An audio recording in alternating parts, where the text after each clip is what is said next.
जितने भी महापुरुष हुए उन्होंने शास्त्र पढ़ करके जीवन को महान नहीं बनाया, उनके महान जीवन की साक्षी ये शास्त्र देते हैं कि जैसा वो जी रहे हैं वो बिल्कुल ठीक जी रहे हैं। उन्होंने वेद पढ़ के जीवन को महान नहीं बनाया, वेद उनके जीवन के साक्षी दे रहा है कि उन्होंने जो जीवन जिया वो बिल्कुल वैदिक रीति से जिया। महर्षि दयानंद ने वेद बाद में पढ़े और योग्यता पहले बढ़ाई उन्होंने, उनके पास थोड़े ना थे। महात्मा बुद्ध ने जीवन पहले जिया, उसका उपदेश बाद में दिया, कहीं पढ़ करके जीवन नहीं बनाया उन्होंने। तो व्यक्ति जब जीने लगता है तो शास्त्र अंदर से अपने आप अभिव्यक्त होने लगते हैं फिर। तो इसके लिए ये बिल्कुल जरूरी नहीं है कि आपके परीक्षा में अधिक मार्क्स आए हैं वो जल्दी भगवान को प्राप्त करेगा। किसी की बुद्धि बहुत तेज है वो जल्दी प्राप्त करेगा, थोड़ी मीडियम है तो कम करेगा, ऐसा नहीं है।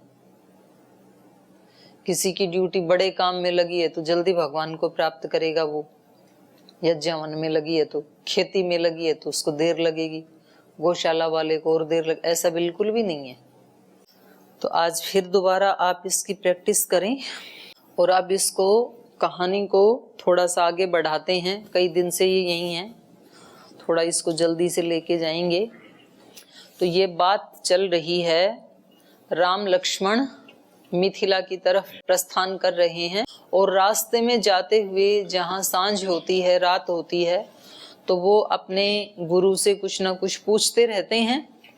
तो यहाँ पर भी वो ही प्रसंग चल रहा है। ये समुद्र मंथन का प्रसंग चल रहा था। ये सुना रहे थे श्री राम को समुद्र मंथन का प्रसंग कि कैसे देवताओं ने और असुरों ने मिलकर के अमरत्व को प्राप्त करने के लिए समुद्र मंथन करना शुरू किया और उसमें से फिर क्या क्या रत्न निकले, इसकी हमने चर्चा की। और उन रत्नों में जो अमृत का कलश निकला, उस अमृत को लेकर के देवों में और दानवों में जो युद्ध हुआ और उसमें दिति के पुत्रों का हनन हो जाना और दिति का तपश्चर्या का संकल्प लेना और कश्यप उनको पवित्रता का उपदेश दे करके स्वयं तपस्या के लिए चले जाना, ये हम पढ़ रहे थे। तो इसको आगे बढ़ाते हैं। गते तस्मिन् नरश्रेष्ठ दितिः परमहर्षिता कुशप्लवं समासाद्य तपस्तेपे सुदारुणं तपस्तस्यां हि कुर्वत्यां परिचर्यां चकारः सहस्राक्षो नरश्रेष्ठ परया गुणसम्पदा अग्निं कुशान काष्ठमपः फलं मूलं तथैव च न वेदयत् सहस्राक्षो यच्चान्यदपि काङ्क्षितं गात्र संवाहनैश्चैव श्रमापनयनैस्तथा शक्र सर्वेषु कालेषु दितिं परिचचारः पूर्णे वर्षसहस्रे सा दशोने रघुनन्दन दितिः परम संहृष्टा सहस्राक्षम् अथ ब्रवीत् तपश्चरन्त्या वर्षाणि दश वीर्यवतां वर अवशिष्टानि भद्रं ते भ्रातरं दक्षसे ततः यमहं त्वत्कृते पुत्र तमाधास्ये जयोत्सुकं त्रैलोक्य विजयं पुत्र सह भोक्ष्यसि विज्वर। तो हे नरश्रेष्ठ, तस्मिन् गते, उसके कश्यप ऋषि के चले जाने पर परम हर्षिता दिति ही, जो बहुत हर्षित थी। तपस्या का संकल्प लेने में भी हर्ष होता है और पाप का संकल्प लेने में भी मन दुखी होता है। देखो ये भी पहचान है, जब व्यक्ति कोई बुराई करने का संकल्प भी लेता है ना कि मैं इसका बुरा करूंगा, तो उसी समय ही मन दुखी हो जाता है, हर्षित नहीं हो सकता है कोई व्यक्ति। और जब कोई व्यक्ति श्रेष्ठ काम करने का संकल्प भी लेता है कि अब ऐसे करेंगे, आज से जीवन को ऐसे जिएंगे, तो उसकी शुरुआत में भी उसको सुख की अनुभूति होती है। तो इन्होंने तप करना था, तो इनका तप का संकल्प लेने से भी इनका मन कैसा है? परम हर्षिता। परम हर्षिता दिति ही, हर्ष से, अत्यंत हर्ष से युक्त दिति ने कुशप्लवम समासाद्य, ये स्थान का नाम है। कुशप्लव नामक स्थान को प्राप्त करके सुदारुणम तपस्ते पे, अत्यंत कठोर तप किया। जितनी बड़ी उपलब्धि उतनी बड़ी तपस्या। इनको उपलब्धि कैसी चाहिए? जो देवराज इंद्र को भी परास्त कर दे, ऐसी उपलब्धि चाहिए। तो तप भी कैसा करना पड़ेगा? सुदारुणम, हल्के हल्के तप से बात नहीं बनेगी। तो आपकी यदि उपलब्धि भगवत प्राप्ति है, क्योंकि भगवान से आगे तो कुछ है ही नहीं, अंतिम चीज है ना भगवत प्राप्ति। तो अंतिम चीज की यदि आकांक्षा है तो फिर तपस भी कैसा चाहिए? सुदारुणम, उच्च कोटि का ही चाहिए।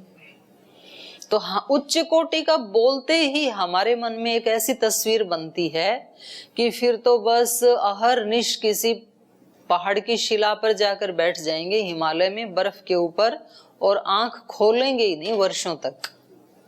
और ऐसा कभी भी होगा नहीं, क्योंकि जो व्यक्ति 1 घंटा नहीं बैठ सकता है वो 8 घंटे बैठेगा कैसे?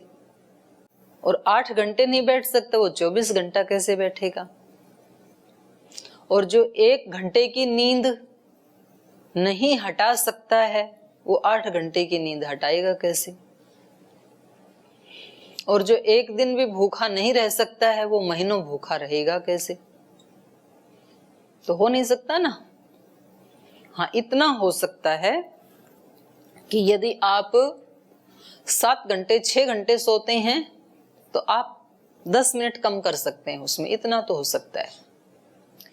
यदि आपको 3 रोटी की भूख लगती है तो आप 2.5 खाएं, इतना तो हो सकता है। यदि आपकी कैपेसिटी आधा घंटा ध्यान में बैठने की है तो आप 20 मिनट बैठ जाएं, इतना तो हो सकता है। या आधे घंटे से ऊपर 35 मिनट बैठ जाएं, ये भी हो सकता है। तो थोड़ा थोड़ा हो सकता है ना, जितना हो सकता है उतना शुरू करें, उतना करना चाहिए व्यक्ति को, और फिर वो अपने आप बढ़ता चला जाता है। और फिर आपको पता लगेगा कि जब इतना सा करने से इतना अच्छा लग रहा है तो और आगे क्यों ना बढ़ाऊं, और इसमें मुझे कोई रोक नहीं सकता है। देखो, बाहर की सेवा हमारे वश में नहीं है, क्योंकि हम कहीं ना कहीं व्यक्ति सामाजिक दृष्टि से परतंत्र होता ही है। महर्षि दयानंद ने भी कहा और इसको कि सामाजिक नियमों का पालन करने में हर व्यक्ति परतंत्र रहे, और परतंत्र होते भी हैं। तो हम भी यहाँ पर सेवा करने में स्वतंत्र नहीं है। हमने अपनी स्वतंत्रता से गुरु की पराधीनता को स्वीकार किया है, उसमें हम स्वतंत्र हैं कि हम गुरु के आदेश को, गुरु की पराधीनता को मानेंगे कि नहीं मानेंगे, इसमें तो हम स्वतंत्र हैं।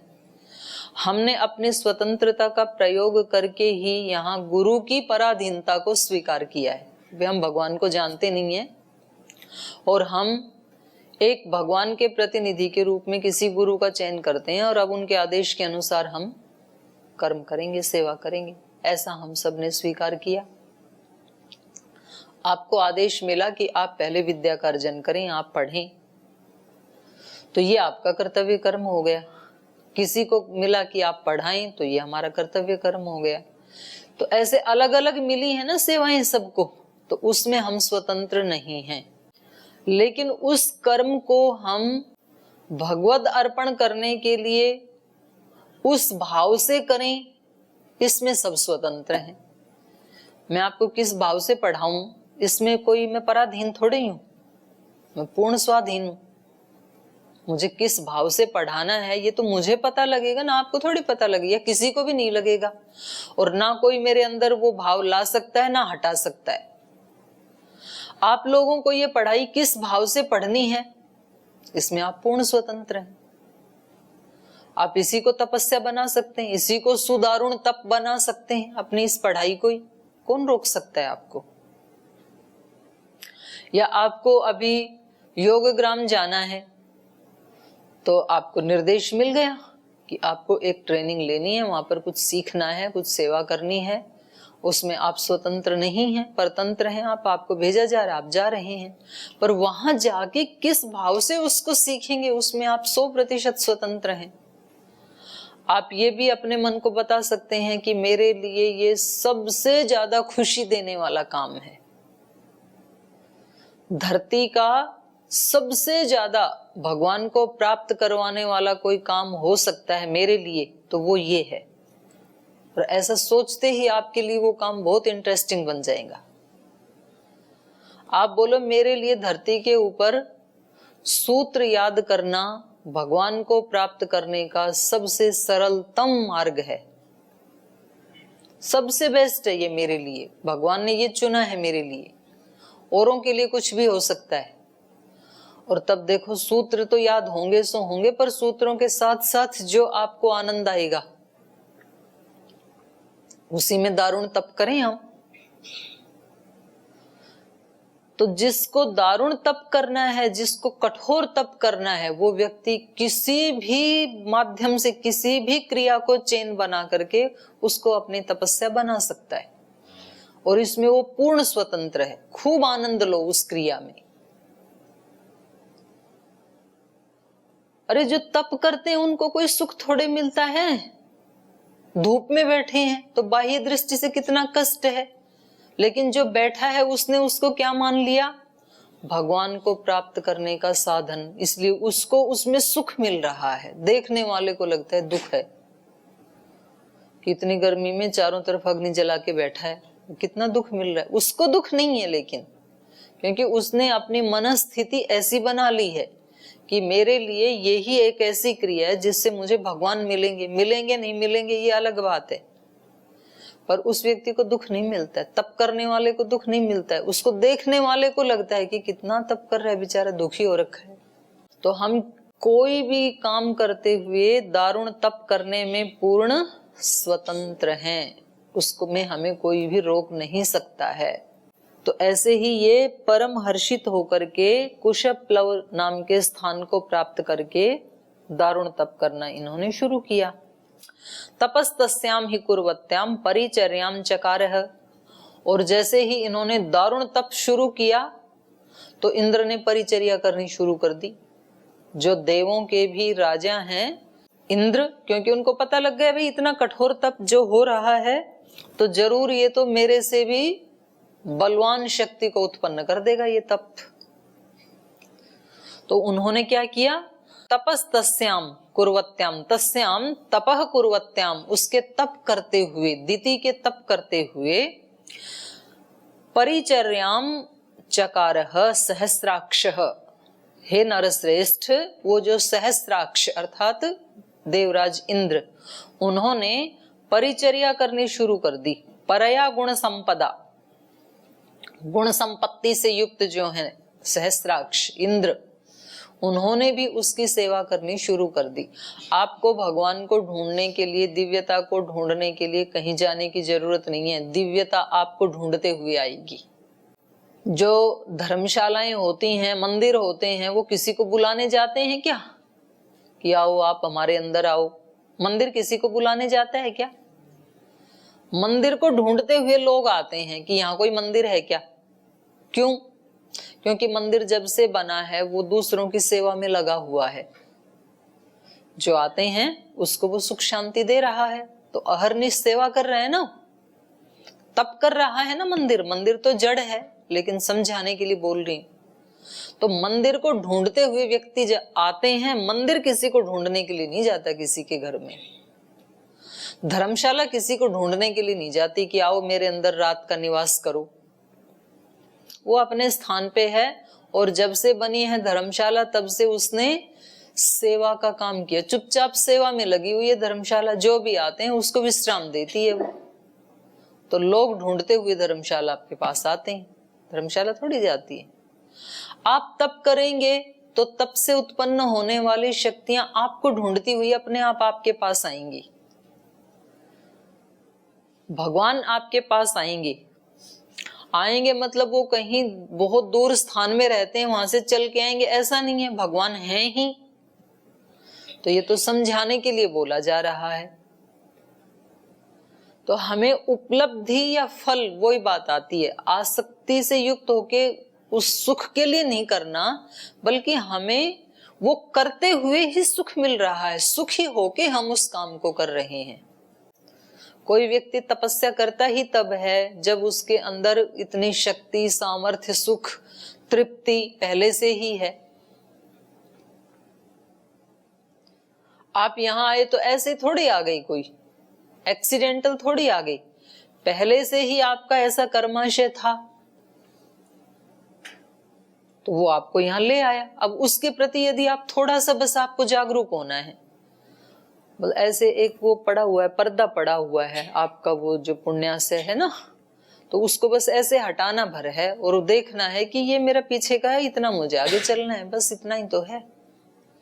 और मेरे पास सारे साधन हैं, वो शरीर भी है, इंद्रियां भी हैं, समय भी है, सुंदर विचार भी है, बड़े ऋषियों का, संतों का, ग्रंथों का, तो सब कुछ तो है मेरे पास। बस उसके प्रति जागरूक भर होना है। दूसरे लोग क्या सोचेंगे जी, इसकी चिंता ज्यादा पड़ी रहती है हमें। मतलब भगवान क्या सोचेंगे आपके बारे में। मैं जो कर्म कर रहा हूं और इसमें मैं मनोयोग से नहीं कर रहा हूं, तो भगवान मेरी इस दशा को, इस बेईमानी को देख करके क्या सोचेंगे, इसकी चिंता नहीं होती है। किताब लेके बैठ जाऊं जी तो दूसरे यूं सोचेंगे पढ़ रहा है। भाई तू पढ़ तो नहीं रहा ना, लेकिन भगवान जी जब तेरे इस कर्म का फल देंगे तो दूसरों से गवाही मांगेंगे क्या कि भाई हमने देखा था इसको, ये तो सुबह 5 बजे से और 7 बजे तक किताब लेके बैठा हुआ था, तो भगवान जी इसको तो बुद्धि दो। ऐसे पूछेंगे, गवाही लेंगे भगवान किसी की? जैसे कोर्ट में वो एविडेंस देते हैं ना दूसरे लोग, और गवाह को पकड़ के लाते हैं और फिर वो मुकदमा जीत जाते हैं, ऐसा यहाँ होता है क्या? ऐसा नहीं होता है। तो किसी को दिखाने के लिए थोड़ी ना करना है, किसी को क्या दिखाना है भाई, अपने लिए कर रहे हैं, अपने भगवान जी जान रहे हैं, वो उसका फल देने वाले हैं। और फल दे ना दे वो भी उनके ऊपर छोड़ दो, ना दे मत दो, उनकी मर्जी नहीं है। तो हमें तो अच्छा लग रहा है इसलिए कर रहे हैं, मत देने दो। इस स्थिति का नाम है अभयम सत्व संशुद्धि। यहां से दैवी संपदा शुरू होती है, रटने से थोड़े ना होती है। व्यक्ति का मन हमेशा अभय हो। अभय कब होगा? भय ही नहीं है, कुछ चाहिए ही नहीं, जो कर रहे हैं अपना कर्तव्य समझ के कर रहे हैं, अपनी तरफ से कोई कसर हमने छोड़ नहीं रखी है। बाकी ईश्वर की भी इच्छा है, जो देना दे, ना देना मत दे, खुश हैं अपने अपने। आत्मनि एव आत्मना तुष्ट, पूर्ण हूं अपने आप में ही मैं, और अपना कर्तव्य कर्म किए जा रहा हूं, पूरे आनंद के साथ किए जा रहा हूं। अब इस व्यक्ति को और कुछ चाहिए ही नहीं, करते करते ही इतना आनंद आ रहा है उसको, तो बाकी का तो जो मिलेगा वो तो बोनस है। महाराज जी अपने कर्मों को कैसे करते हैं? पूर्ण आनंद के साथ। योग करते हैं तब योग, कर्म योग करते हैं तब कर्म योग, तो करते करते ही इतना आनंद है। और बल्कि उस समय कोई आसपास आ जाए तो उसको और छींटे लग जाते हैं, वो भी खुश हो जाते हैं। तो ऐसे हर व्यक्ति बना सकता है अपने कर्म को आनंद, अपनी पढ़ाई को, अपने किसी भी कर्म को, अपनी मस्ती में। और ये आनंद, ये मस्ती यदि सन्यासी ब्रह्मचारियों के पास नहीं मिलती है तो कहां मिलेगी धरती के ऊपर फिर? क्योंकि ये तो सबसे पहले अधिकारी है ना उस चीज को प्राप्त करने के लिए। जिस चीज के अधिकारी हैं उसको तो प्राप्त करते नहीं है, और जो जो नहीं चाहिए हमारे लिए उसकी तरफ देख रहे हैं, जो अपने लिए है ही नहीं। आलस्य प्रमाद का और ब्रह्मचारी का क्या क्या संबंध भाई? कोई संबंध नहीं। तो जैसे ही इन्होंने दारुण तप करना शुरू किया, दिति ने, तस्याम तपः कुर्वत्याम सहस्राक्ष गुण संपदा नरश्रेष्ठ परया परिचर्याम चकार। अत्यंत सेवा करने लग गई इंद्र कि भाई इनको तो तपस्या से डिगाना पड़ेगा, नहीं तो मेरा खतरा हो जाएगा मेरे आसन को। तो जब जब भी कोई तपस्या करता है तो सबसे पहले किसका आसन डोलता है? इंद्र का। इंद्र का आसन हिलने लगता है। हर बार ऐसे ही होता है। तो ये इंद्र एक ही है कि अनेक हैं? ये इंद्र है क्या? तो एक सुख विशेष का नाम इंद्र है, और उसको खतरा हो जाता है कि अगर ये इसने ज्यादा तपस्या की तो मेरे को हटा दिया जाएगा। कौन है इंद्र? हमारे मन इंद्रियों के ऊपर जिसने कब्जा कर रखा है। और कब्जा किसने कर रखा है? आलसी प्रमादी मन ने कर रखा है। और उस मन ने क्यों कर रखा है? हमारी लापरवाही के कारण कर रखा है, क्योंकि हम लापरवाह हैं। हमने खुद ही अपने अस्तित्व को मन के साथ जोड़ रखा है। मन जिससे सुखी तो हम सुखी, मन जिससे दुखी तो हम दुखी। तो जैसे ही हमने तप करना शुरू किया तो सबसे पहले मन हिलता है, इसने तो करना शुरू कर दिया तो मेरा तो अस्तित्व कहीं रहेगा ही नहीं, ये तो उखाड़ फेंकेगा मेरे को थोड़े दिन में। तो मन फिर क्या करने लग जाता है? पहले तो सेवा करता है और फिर बाधाएं डालता है। तो वो ही इस कहानी में समझाया है केवल। इसने क्या किया? अग्निम कुशाम काष्ठम अप फलम मूलम तथैव च निवेदयत् सहस्राक्षः यच्च अन्यदपि कांक्षितम।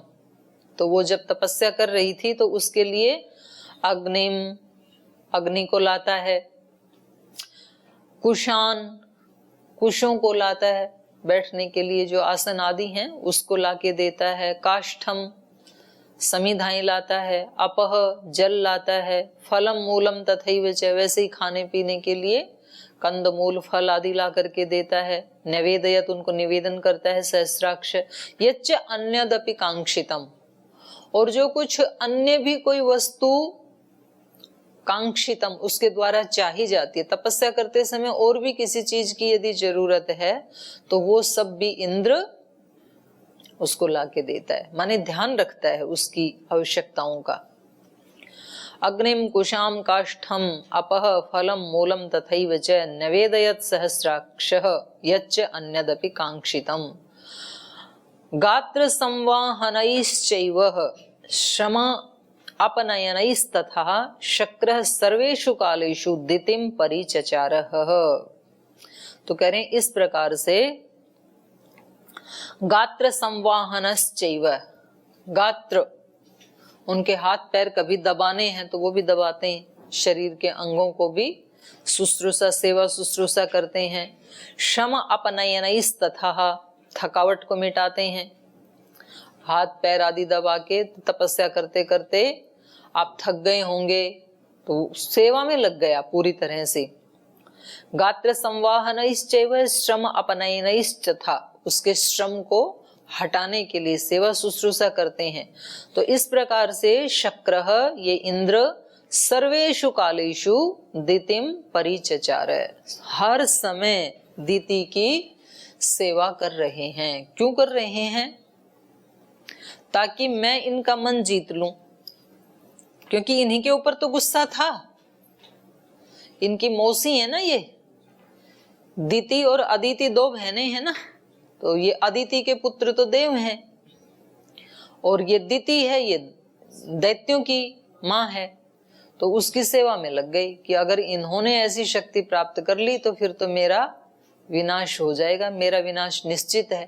तो पूरी निष्ठा से और पूरा सर्वेषु कालेषु बिना थोड़ा भी टाइम बिताई तो कम से कम अपने फायदे के लिए ही सेवा में लग जाएं हम। इंद्र अपने फायदे के लिए लगा हुआ है। इसकी जो सेवा है ये सात्विक सेवा नहीं है, सेवा करनी ही चाहिए तपस्वियों की, इसलिए सेवा कर रहे हैं, ऐसा भाव नहीं है इंद्र का।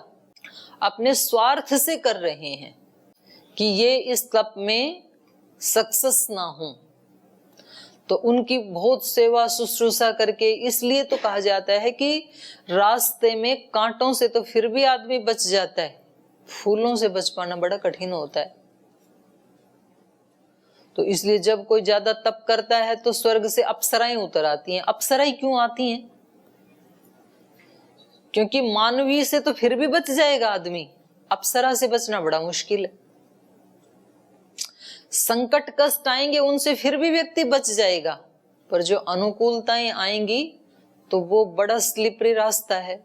इसलिए साधकों को, सन्यासी ब्रह्मचारियों को सावधान किया जाता है कि अनुकूलताओं से तो कोसों दूर रहो। जो आपको सुख लग रहा है ना, आलस्य, प्रमाद में, नींद में, बड़ा खतरनाक है वो, तो उसमें तो ज्यादा जागरूक रहना है। फूलों में तो इसलिए ये सेवा कर रहे हैं। तो इसको आगे फिर कल पढ़ेंगे। आज समय हो गया, आज यहीं विश्राम लेते हैं।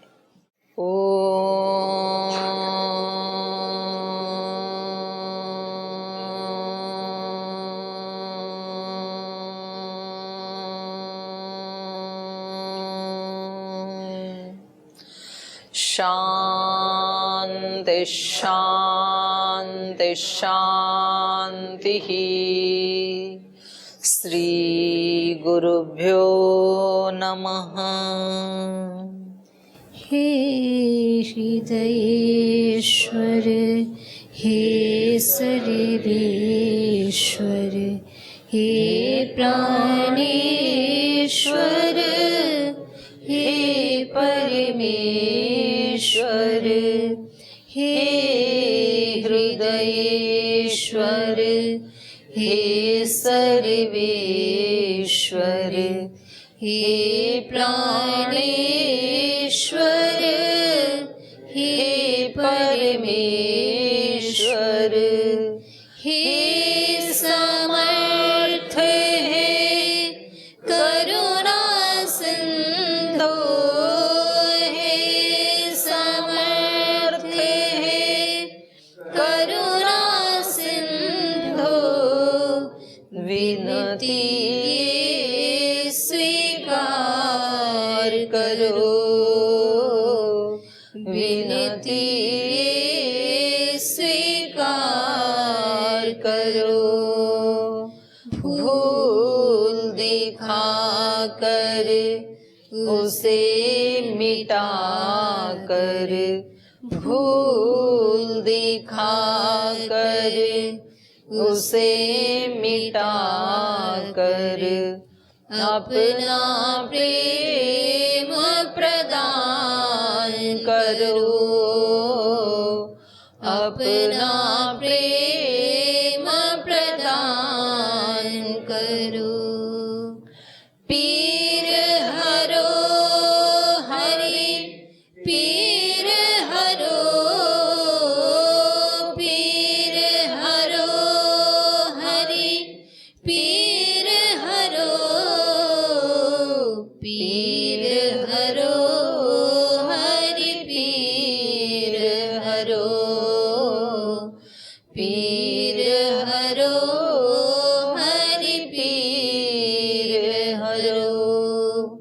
हे हृदयेश्वर, हे सर्वेश्वर, हे प्राणेश्वर, हे परमेश्वर, हे प्राणे